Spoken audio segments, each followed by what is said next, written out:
You see there's us, and then there's you suck. We're really great. In contrast, you really suck. Hello everybody, it's the Lawn Gnome and welcome back to a tag video. I was not tagged in this one, but I have seen this tag floating around YouTube for a couple of years now, I think 2, and there was no way that I was not going to do this tag eventually, especially after I saw Little Miss Powder Keg of BookTube herself, Bre Faucheax, do this one, and that of course is the Unpopular Opinions Tag. And this does not necessarily have to be a book tag. This could be anything you want towards you having an unpopular opinion. So I knew for a solid fact that I was going to have to do this, but I'm going to put my own unique spin on this one. I am going to give you guys a unpopular opinion on a good end for me and on a bad end for me. You'll understand as I move along in this tag, and I'm going to tackle every area that I personally enjoy. So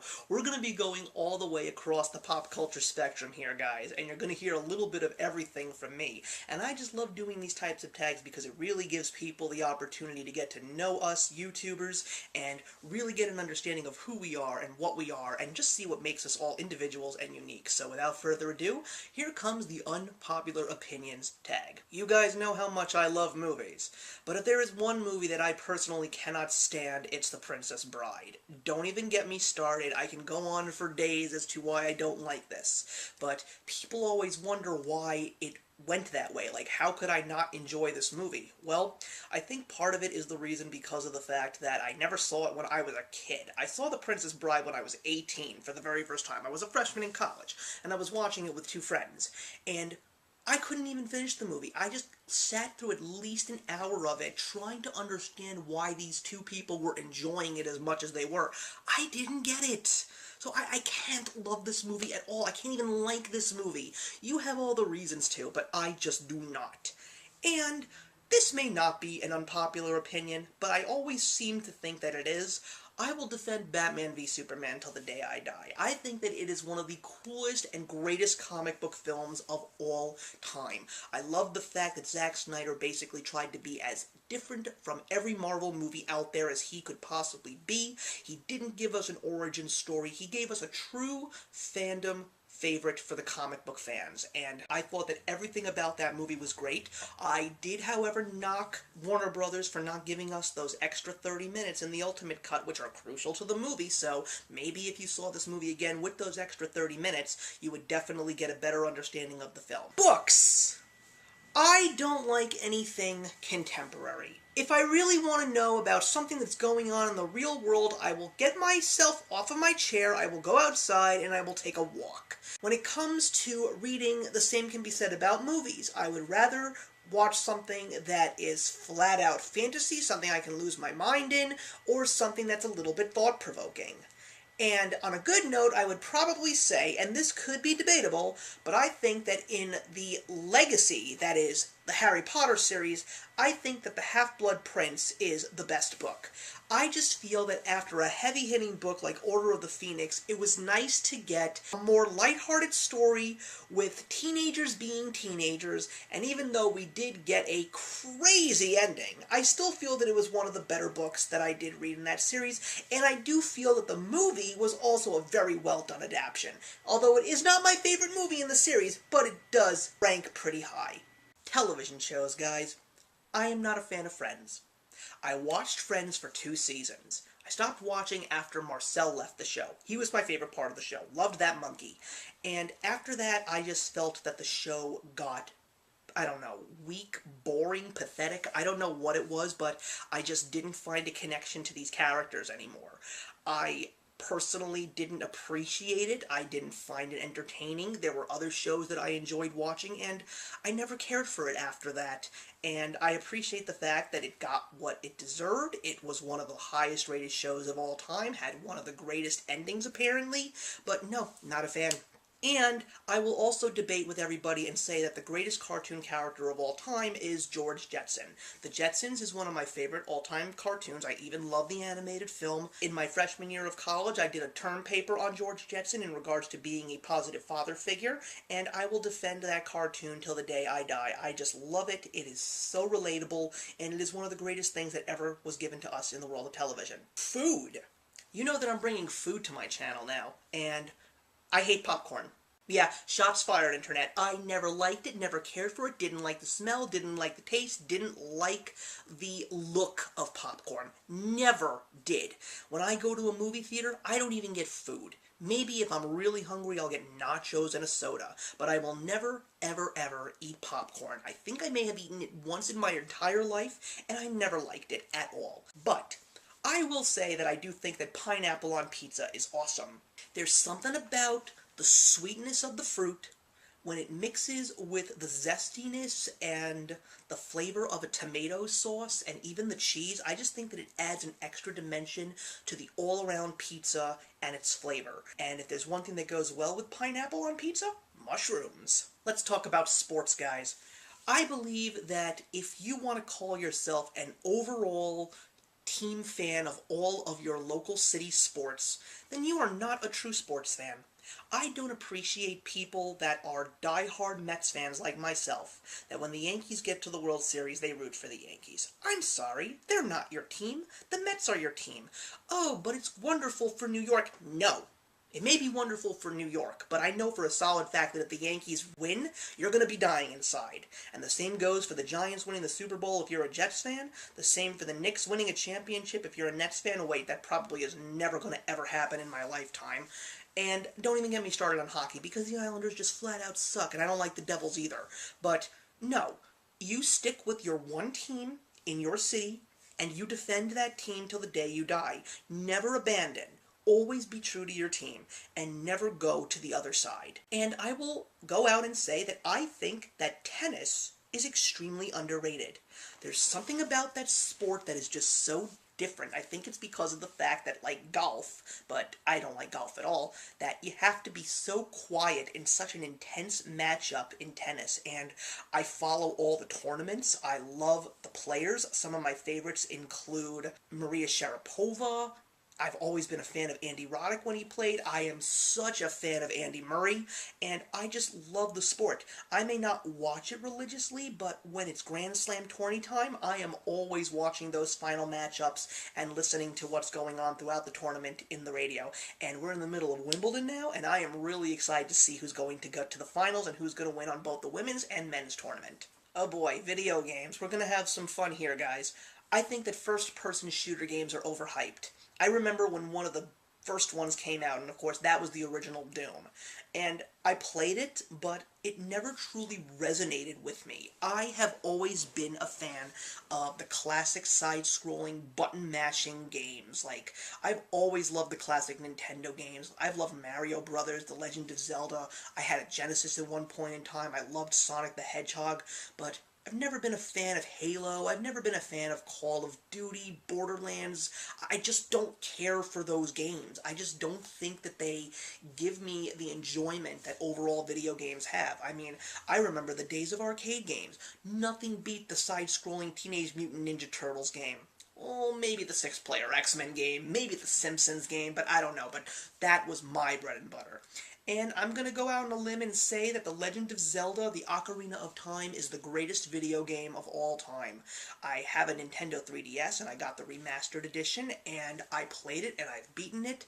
I just love everything about it. I love the story, I love the action, I love everything that was brought to the table in this brand new perspective of Legend of Zelda, because it was the first 3D Zelda game, and I love the puzzles and the music. It's just a beautiful work of art. If there's anyone that would be able to finally give us a Legend of Zelda movie, it would have to be based around that story, and Majora's Mask is not bad either. Technology. Oh boy. I'm a technology junkie, I'm very savvy, but Apple sucks. Only thing that I own that's an Apple product is an iPod that I got for free. I've never owned an iMac. I don't care for any Apple products. I feel that it's such a dumbed down version of a computer, and it just is an effortless operation. I mean, that's what Steve Jobs wanted. He wanted computers to be effortless, but that's not what being computer savvy is all about. I feel that with PCs, you'll learn more stuff, you'll learn more in regards to programming and different kinds of processes, and every business office has those kinds of computers. You will not see Apple products in the business world. I feel that PCs are more essential and will make you a lot more knowledgeable about computers. And I'm also going to say that no one should be fully dependent on the cloud. I'm actually going two-prong here because I hate the cloud. I prefer physical media. There's just something about it, just having a piece of technology in your hand, whether it's a DVD, whether it's a Blu-ray, a video game, a CD, just knowing that you actually have the physical copy is important, because if you just keep downloading and streaming and saving things into a cloud, what if that cloud gets hacked?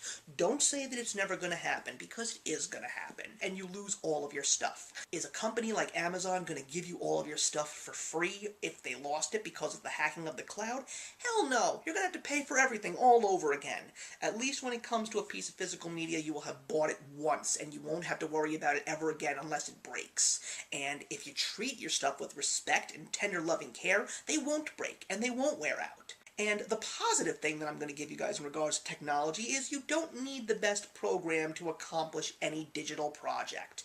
Especially when it comes to something like YouTube videos. I don't have a fancy editing program. I just have Windows Movie Maker and a flip cam.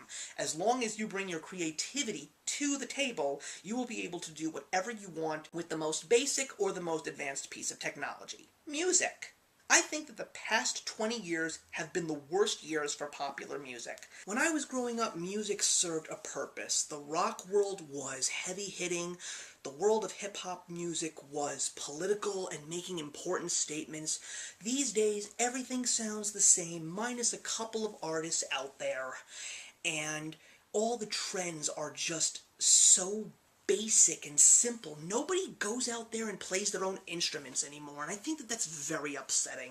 And the craziest thing is younger kids think that these artists are the greatest thing in the world since the resurrection of Christ, and they're not. There are some people in this world that don't even know who the hell the Beatles are, and that is a darn shame.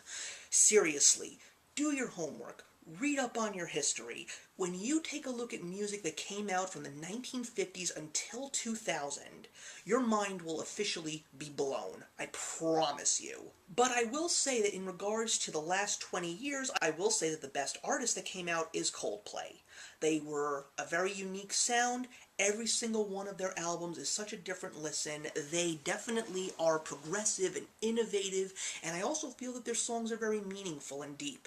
I highly recommend you listen to anything that's made by Coldplay, and I think you'll be very impressed when you see the evolution of their sound from their very first album up until their last. Popular culture. Here's where I may get a lot of people to start conversing in the comments. I hate fidget spinners, and I think that they are not toys.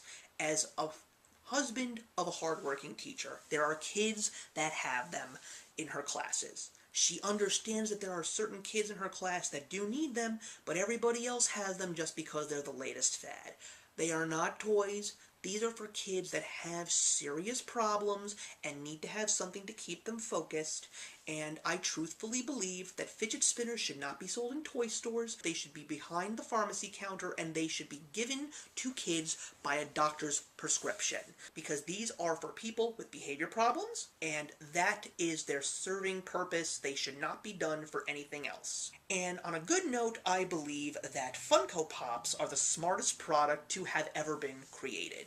Brian Mariotti is a frickin' genius, and he even said that by the year 2025 there will be one Funko Pop in every house across the world. And I truly believe him, because he capitalizes on all of popular culture. Comic books, movies, television, video games, music, sports. You name it, there is a Funko Pop for just about everything. All of the licenses that this company has obtained in order to make these tiny little 3-inch vinyl figures, and all of the creativity that has come from these 3-inch vinyl figures, whether it's rides, whether it's oversized pops, whether it's other merchandise like pencil toppers or t-shirts, they've just gone all out with this little style, and it really has become a pop culture phenomenon, and so many people love those little Funko Pops, and I would know because I am a collector as well. Politics. I believe that voting is a right and not an obligation, and I said this in a previous video. I didn't vote in the last election. Am I happy with who is in the White House right now? I believe it's a little bit of a mixed bag. Do I like the guy? Not so much. Do I agree with a lot of what he and his administration stands for? Yes, I do. In many different areas that I would love to talk to you about rationally and pleasantly. But because of the fact that I didn't like Donald Trump, I didn't like Hillary Clinton either, so why would I give my vote to somebody that I don't like and don't trust? I truthfully feel that because of the fact that you are not obligated to vote, that means that you just don't have to if you don't like the person.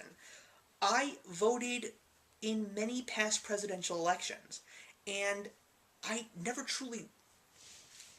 And because of the fact that I just had the right to vote, I was just so excited to go out and vote, make a difference. But when you are immersed in the political world and the political culture, and you really start to uncover a lot of what has happened in the last 20 years, it definitely raises a lot of questions in regards to political integrity. And that's one of the main reasons why I didn't vote in the past election. And I hate to say this, but I probably will never vote again. And it has nothing to do with me being a bad citizen, it's just the way I feel. Give me someone who I like, give me someone who I appreciate, give me someone who I trust, regardless of what their policies are and what they stand for. I just want to like you. And that's one of the main reasons that will get me back to a voting booth. And on a positive note, I feel that both sides of the aisle need to stamp out their extremist views and find common ground. I think that one of the most horrible things that happened this year was the assassination attempt of House Whip Steve Scalise. It was just a terrible thing to see, but I think what made it worse, regardless whether it was an extreme person on the right or an extreme person on the left, the fact that extremism in politics is truly dividing this nation. It is crazy to believe, and I will defend this statement, but I really do feel that Donald Trump is trying to get these two sides back to normalcy and try and find a common ground. And especially in the YouTube community, I am noticing people from both sides trying to have conversations with each other and trying to settle their differences and possibly agree to disagree. Am I right about how I feel about the president? I don't know. But there's no yes or no answer at this point in time. It's really more about actions speaking louder than words. We have to talk to each other, we have to understand where each of us are coming from, and that's going to be the only way that we're ever going to unite as a nation. It has nothing to do with who is our president. I'm sorry to say it, but it's true. It has to do with us, and learning to live with each other. And the final topic that I'm going to be giving you guys is my general opinion. I hate summer. I hate the heat, I hate the humidity, I love cold. I will move to the north. I will go to wherever it is colder because I just cannot stand summer. I used to love summer when I was little, but that's because I got to enjoy it. Now I have to walk in heat and humidity, especially living in New York City and going into subways that the humidity gets trapped in, and I have to wear a collared shirt and pants. That's disgusting. I don't enjoy it, I don't like it, I prefer it when it's cold. I don't care how cold it is, I just prefer it cold. And I love rainy Saturdays. You want to let the week's stresses go away. Nothing is more soothing than the pitter-patter of raindrops on the windowsill on a Saturday afternoon where the sky is gray, possibly so gray that it looks like it's night out. It just makes you want to curl up into your bed and take a nice long nap, and I do that. And it makes me appreciate a weekend a whole lot more. And that is my Unpopular Opinions tag, everybody. Thank you so much for watching, and I am actually going to tag a couple of people. I am going to tag my friends Julia over at Guilliatalkstoomuch. I'm going to tag Marissa over at Blaitanly Bookish. And I am going to tag PaperandPlanes. I am so sorry I forgot your name. I will check your videos out again just to apologize to you on Twitter because I should know your name. I guess it's just because of the fact that I haven't seen a video from you in quite some time. But the three of you have been tagged. I appreciate the fact that you all came to watch today. Let's put some comments in the box below, everybody. Let's have a conversation. Please. This will be fun. And I will see you in the next one. Hey, thank you so much for stopping by my channel today. If you're new here and want to see more of what my channel has to offer, please click on the link to my last video, or hit that subscribe button to be kept up to date with all of my uploads. Content of all sorts is posted here quite often, so trust me, you do not want to fall behind. I will see you in the comments, and actions speak louder than words.